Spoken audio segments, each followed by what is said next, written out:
dengan posisi dia adalah merampas uangnya Agus. Kalau dia tidak merampas, kita juga nggak ngelaporin dia.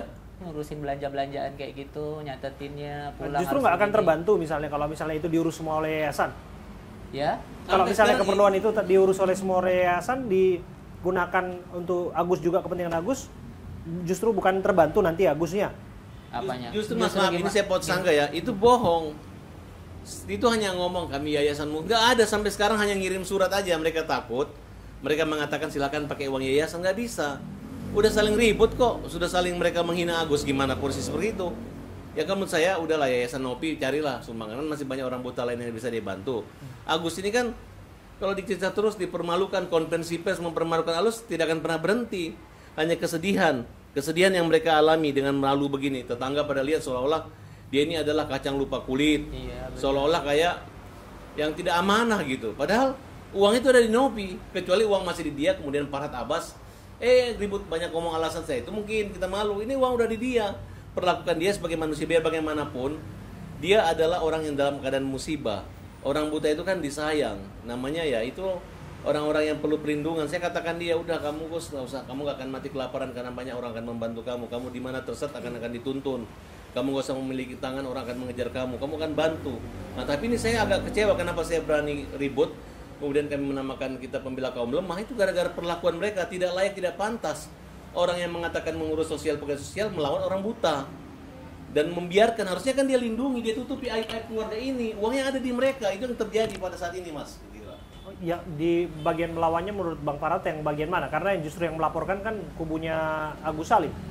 Loh, dia tidak bisa melaporkan Agus karena posisi dia adalah merampas uangnya Agus. Kalau dia tidak merampas, kita juga nggak ngelaporin dia. Tapi kan dia sebagai orang yang bersama-sama, mereka mengatakan Agus tidak tahu berterima kasih. Kalau nggak ada Nopi nggak ada sumbangan. Emang kalau Agus nggak buta ada Nopi 1000 bisa dapat sumbangan seperti itu kan tidak? Ini kenyataannya, ini faktanya bahwa dia adalah buta. Oke.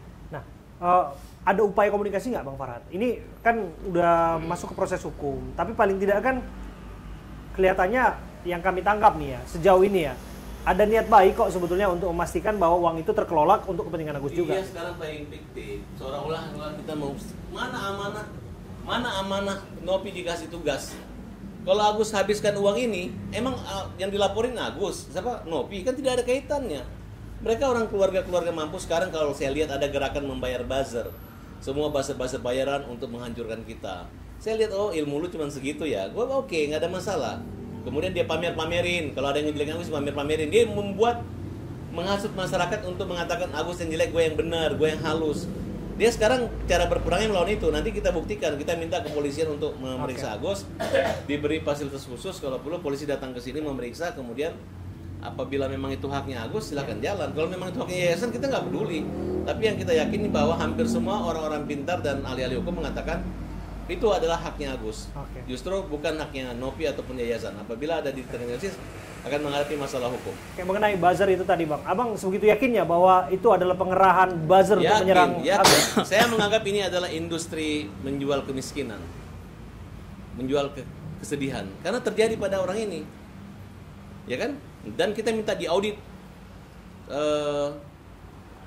yayasan tersebut, karena nomor rekeningnya ada juga rekening untuk sumbangan Agus. Seberapa banyak yang masuk untuk Agus? Tidak terbuka. Seberapa banyak untuk yang lain dan sebagainya, gitu kira-kira maksud Anda? Seberapa yang banyak Agus? Seberapa yang untuk digunakan untuk ODGJ? Seberapa banyak orang yang digunakan untuk mengalami kecelakaan atau insiden seperti Agus dan sebagainya? Kalau berani membuka donasi harus membuat kode-kode transferan kayak pembayaran IPL, misalnya nomor kita sekian, sehingga jelas masuknya itu. Jangan sampai masuk satu rekening, kemudian tidak jelas buat peruntukan siapa, dan jangan sampai digunakan untuk kepentingan pribadi pengurus atau pemilik yayasan. Oke. Kalau misalnya begini Bang, disebutkan bahwa itu kan sudah berjalan lama, eksis sudah sebelum Agus, bahkan sudah ada banyak orang yang ditolong, banyak orang yang merasa terbantu, banyak testimoni-testimoni bahwa yang bersangkutan tidak pernah mengharapkan apapun, imbalan atau pamrih dan sebagainya. Mas, selama ini dia biasanya saya lihat dia memilih anak-anak orang gila, balita yang nggak mungkin protes. Nah kali ini dia kena batunya karena ketemu Agus, manajer yang pinter gitu. Dan tiba-tiba masuk saya nggak dibayar sama sekali, tidak ada otak saya untuk mengatakan begitu. Bahkan kami membantu, saya juga donasi sama Agus. Apakah donasi Agus ini harus diserahkan ke yayasan? Kan tidak logis. Ya udah lu 3 hari dulu aja. Uang sisanya uang buat Agus. Karena orang ini kan pesan berantai untuk membantu Agus yang dalam kesulitan. Ya gitu, Gus. Iya, betul. Kalau emang 3 hari kan janjinya cuma 3 hari. Tapi diambil semuanya.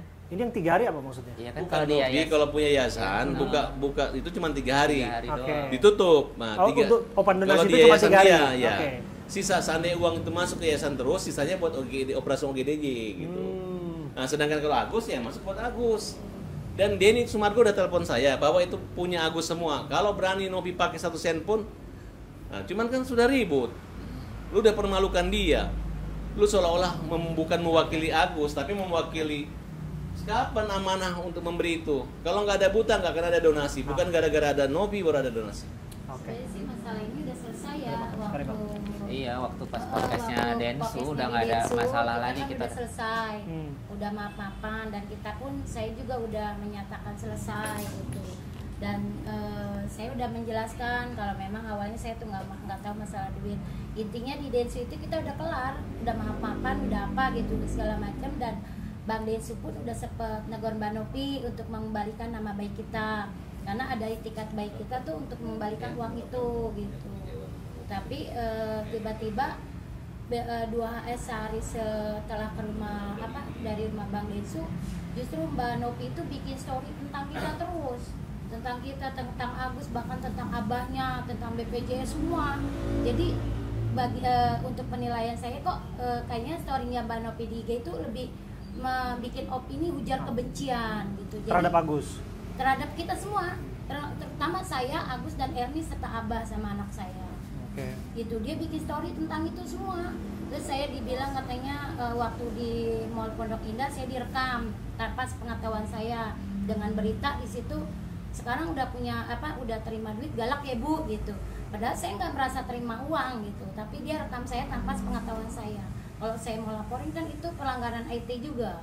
Oke. Gitu, pencemaran nama baik. Semua itu abahnya, saya, apalagi Agus dan Elmi gitu. Oke. Saya udah clear sebenarnya, tapi justru diawali dengan Bang Nopi Oke, sendiri oke. bikin story-story.